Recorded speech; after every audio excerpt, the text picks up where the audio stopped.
इस प्रसंग में आप सुनेंगे कि महाराज दशरथ ने ऐसा कौन सा पाप किया था कि जिससे उनके घर में संतान पैदा नहीं हुई।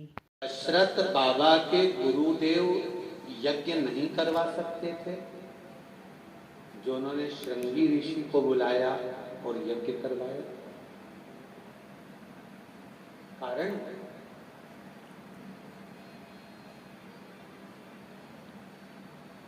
कारण केवल एक, जो दशरथ जी की बेटी थी शांता, जिसके जन्म के पश्चात अवधपुरी में जलवृष्टि नहीं हुई।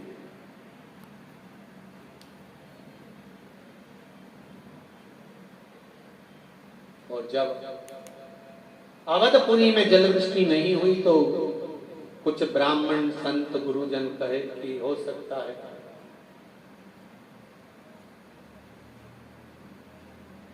बेटी का जन्म है, ये शांता कुछ ऐसी आई है जिसके कारण बस पानी नहीं गिर रहा होगा।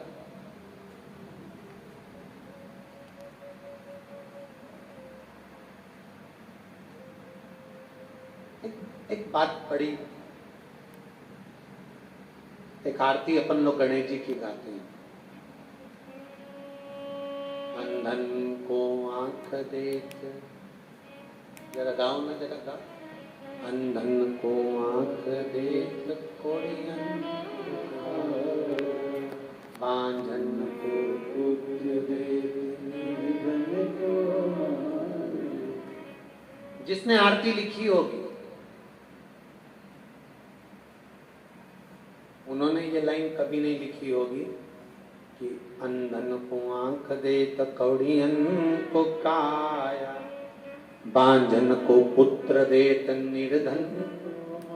आरती लिखने वाले ने, मेरा विश्वास करता है कि ये नहीं लिखा होगा कि बांझन को पुत्र दे, उन्होंने लिखा होगा बांझन को पूत दे। क्योंकि जिसके यहाँ कुछ नहीं होता वो भगवान से कहती है चाहे बेटा हो जाए चाहे बेटी हो जाए पर मेरी गोदी भर आ जाए, बस इतनी कृपा कर। पर लोगों ने उस आरती को भी काट मटोट के लिख दिया कि बांझन को पुत्र दे। पुत्री क्यों नहीं? बेटा एक कुल को तारता है और बेटी दो कुल को तारती है। इसलिए मेरा निवेदन रहेगा, जो भी आरती गाए उसमें बांझन को पूत दे, संतान दो, भले कैसी भी हो पर अच्छी दो, जो संभाल ले। इतने इतने चतुर लोग हमने आरती बदल दी ले।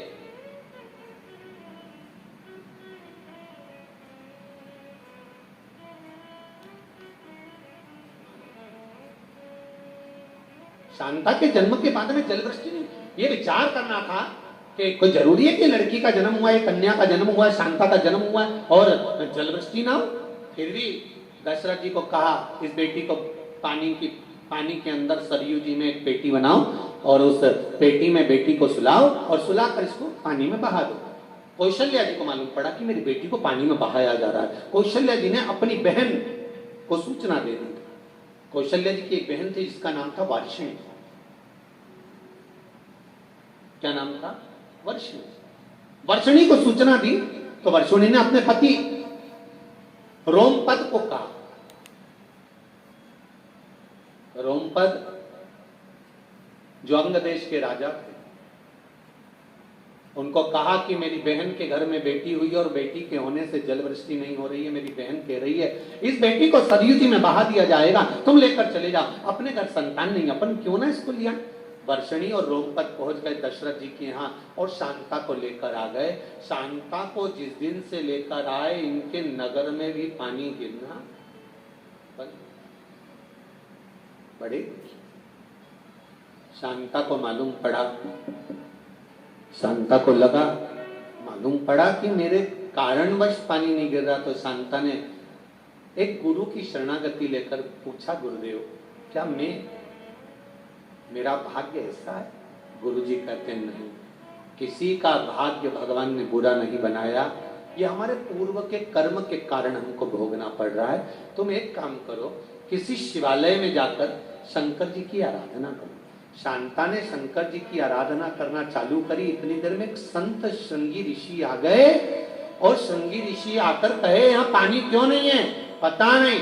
श्रृंगी ने 3 बार ताली बजाई और ताली बजाते से इंद्र ने जलवृष्टि करना प्रारंभ कर दिया। आज भी शंकर भगवान के मंदिर में 3 बार ताली बजाने का प्रमाण है। बजाते हो आप लोग? शिव जी के मंदिर में 3 बार ताली बजाने का प्रमाण है। क्यों? लंकाधिपति रावण ने 3 बार ताली बजाई थी तो उसको लंका का राज्य प्राप्त हुआ। भगवान कृष्ण के यहाँ 16,108 रानियां थी, संतान नहीं। तब एक एक रानी के साथ बैठकर अभिषेक करा, 3 बार ताली का नाद करा तो 1,77,186 भगवान कृष्ण के घर में बच्चे हुए शिव की कृपा से। राम भगवान जब सेतु बांधने की तैयारी कर रहे हैं और सेतु बंद नहीं रहा, तब भगवान राम ने भी 3 बार ताली का नाद कर भगवान शंकर को रिझाया था। तब कहा कि नल नील के हाथ से राम नाम लिखे पत्थर पे राह मिलना प्रारंभ हो गई थी। ये 3 ताली शिव जी के, और केवल 3 ताली आपने ही नहीं, भगवान शंकर ने अमरनाथ की गुफा में बैठकर पार्वती को जब अमर कथा सुनाई तो वहां भी शिव जी ने 3 ताली बजाई तो पक्षी उड़ गए और एक तोते का अंडा कोटर में गिर गया था। उस तोते के अंडे में से तोते का बच्चा बाहर निकल गया था। उस तोते के बच्चे ने अमर कथा सुन ली थी। उस तोते का बच्चे का नाम ही शुभदेव हुआ। जरा विचार करिए 3 ताली का प्रमाण कितना है जो शिव पूजन में बजाई जाती है। शंकर की आराधना में कहा आपके पास बेलपत्र नहीं है, आपके पास जल नहीं है, आपके पास धतूरा नहीं है, शमी पत्र नहीं है, कुछ चढ़ाने के लिए फूल पंखड़ी नहीं है, कुछ मत दो, शिव मंदिर में जाओ 3 बार ताली का नाद करिए, शंकर प्रसन्न हो, घरदानी भंडारा भर कर ही भेज देगा। आप दिल से। गुरु जी को यह मालूम था कि बेटी का अपमान अवधपुरी में हुआ है, जिसके घर में गौ माता, बेटी और संत ब्राह्मण का अपमान होता है, उसका वंश नहीं बढ़ता। दशरथ जी के यहाँ का वंश इसलिए नहीं बढ़ रहा। क्या करना चाहिए? तो पुत्र कामेष्ठी यज्ञ करवाना चाहिए। क्या गुरुजी नहीं कर सकते थे? कर सकते थे, पर उन्होंने कहा पुत्र कामेष्ठी यज्ञ करवाने के लिए श्रृंगी ऋषि को बुलाओ। दशरथ जी ने पूछा ये श्रृंगी कौन? तो कहा बस ऋषि हैं, आप उनको बुलाइए। तो श्रृंगी ऋषि ने कहा कि यज्ञ तो करा दूंगा, पर शर्त एक है कि मैं जोड़े से इस यज्ञ में आना चाहता हूँ, क्योंकि जब तक शांता का चरण, बेटी का चरण खुद के मायके में वापिस नहीं पड़ता तब तक वंश नहीं बढ़ता, इसलिए मेरी पत्नी का आना जरूरी है। तो कहा मैं जोड़े से आना चाहता हूँ, आप जोड़े से। शांता श्रृंगी आए, यज्ञ करवाया, पुत्र कामेष्ठी, खीर तीनों देवियों को दी। शांता का स्मरण हुआ, जो अंजना शिव की आराधना में लगी हुई है, जब आ रहे थे तब उनका स्मरण ध्यान में आया। हनुमान जी की माता अंजना को मालूम पड़ा कि हनुमान को सिंहासन पर बिठाने का प्रसंग आ गया, तो अंजना की बुद्धि में आया कि जब राघव का जन्म होगा, राम जी आएंगे, तो मेरा बेटा तो उनकी सेवा करेगा, उसको राजा बनाकर बिठाने की तैयारी करना।